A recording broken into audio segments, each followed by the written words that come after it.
Oi, meu nome é Giovana. Meu nome é Letícia. E hoje nós vamos mostrar o funcionamento do Quicksort, que é um dos algoritmos de ordenação mais eficientes da computação.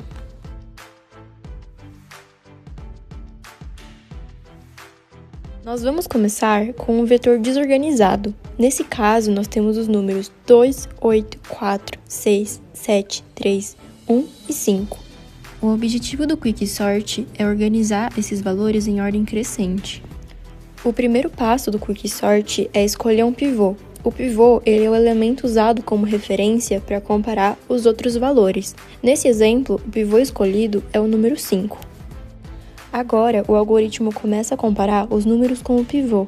Ele procura identificar quais números são menores que o 5 e quais são maiores que o 5. Comparando os elementos, nós vemos que o número 2, o 4, o 3 e o 1 são menores que o 5. Depois de separar os menores, o algoritmo começa a identificar os números maiores que o pivô. Então, o número 8, o 6 e o 7. Depois das comparações, o vetor fica dividido em 3 partes: menores que o pivô e maiores que o pivô. E agora o pivô já está na posição correta. Esse processo de dividir os elementos ao redor do pivô é chamado de particionamento, e essa é a principal ideia do Quicksort. Agora o algoritmo ele separa o vetor em 2 partes menores, o lado esquerdo e o lado direito, e começa tudo novamente.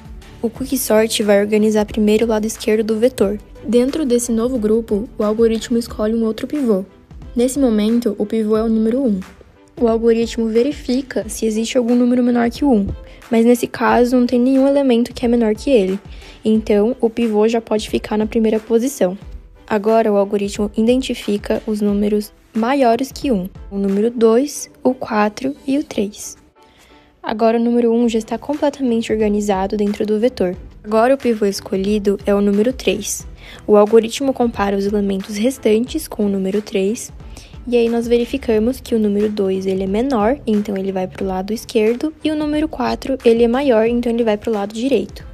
O lado esquerdo inteiro agora está ordenado, então temos o 1, o 2, o 3 e o 4, e o vetor está parcialmente organizado. Mas antes, o lado esquerdo organizado é combinado com o pivô principal. Agora já temos uma sequência crescente até o número 5. O algoritmo começa a organizar o lado direito do vetor, e o pivô escolhido é o número 7. O algoritmo verifica quais números são menores que 7, então o número 6, e ele verifica quais números são maiores que o pivô, então o número 8. Depois da separação, esse grupo fica organizado, então fica 6, 7 e 8. Agora o lado direito também está completamente ordenado e o algoritmo junta todas as partes organizadas. E finalmente nós temos o vetor completamente ordenado. E esse é o funcionamento do Quicksort. Ele escolhe os pivôs, divide os elementos e repete o processo até que tudo fique organizado.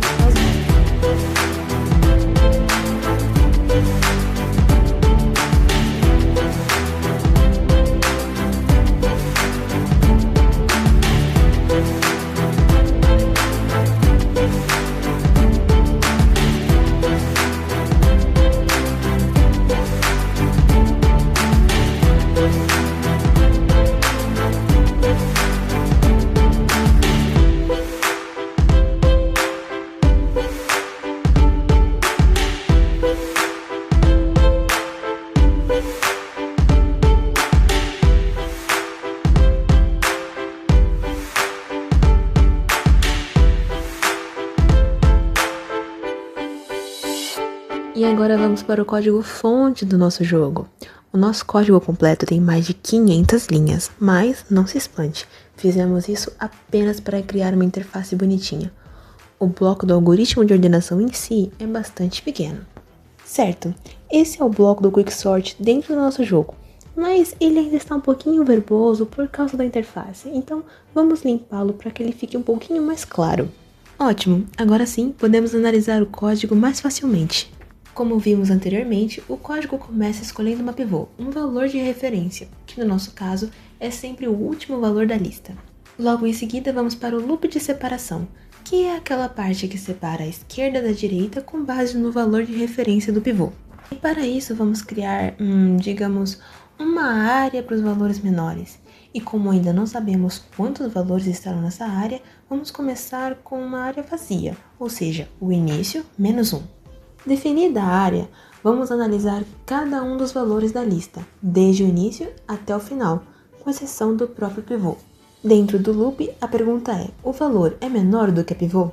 E se o valor for, sim, de fato, menor do que a pivô, então aumentamos uma posição da área dos menores, porque significa que esse valor vai precisar de espaço e vai entrar na área dos menores. Mas essa posição não está vazia. Tem um valor na área dos menores na posição que queremos que o nosso valor encontrado entre. Por isso, vamos trocar. Vamos jogar esse valor, qualquer que seja, no lugar onde o valor encontrado está. Vamos fazer um swap. Sendo assim, o valor que está na área dos menores agora vai para onde o valor menor encontrado está e o valor menor vai para a área dos menores. Não se preocupe, se o valor que já estava na área dos menores também for menor, ele vai ser encontrado mais adiante nesse loop de novo. Então, agora já temos a área dos menores definida e, por consequência, o que restou foi a área dos maiores. Nós também sabemos que a pivô está na última posição da área dos maiores, mas a pivô é justamente o maior valor da área dos menores. Não importa se a área dos menores ainda não está ordenada, sabemos que a pivô vai ficar depois de todos eles. Então aqui já podemos posicionar a pivô no seu lugar final. Para isso, basta colocar a pivô uma posição à frente da área dos menores. E para isso faremos outra troca. Trocaremos qualquer que seja o valor que está logo depois da área dos menores com o último valor da lista, a pivô. E aquele valor, qualquer que seja ele, agora é o último valor da lista.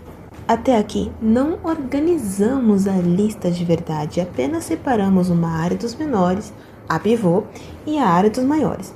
Por isso, vamos utilizar um recurso chamado de recursividade, ou seja, vamos chamar a função dentro da função.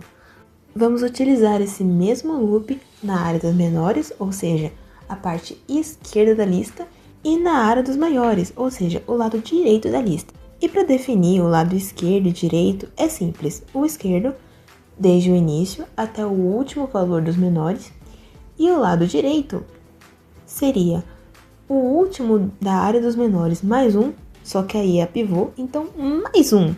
Ou seja, a área dos menores mais 2 é o primeiro valor da área dos maiores, assim até o final.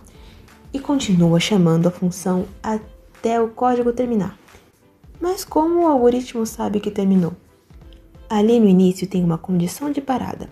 Se o início for maior do que o final, então para. E assim terminamos de analisar a nossa função do Quicksort. Um código pequeno, mas bastante complicado, eu diria.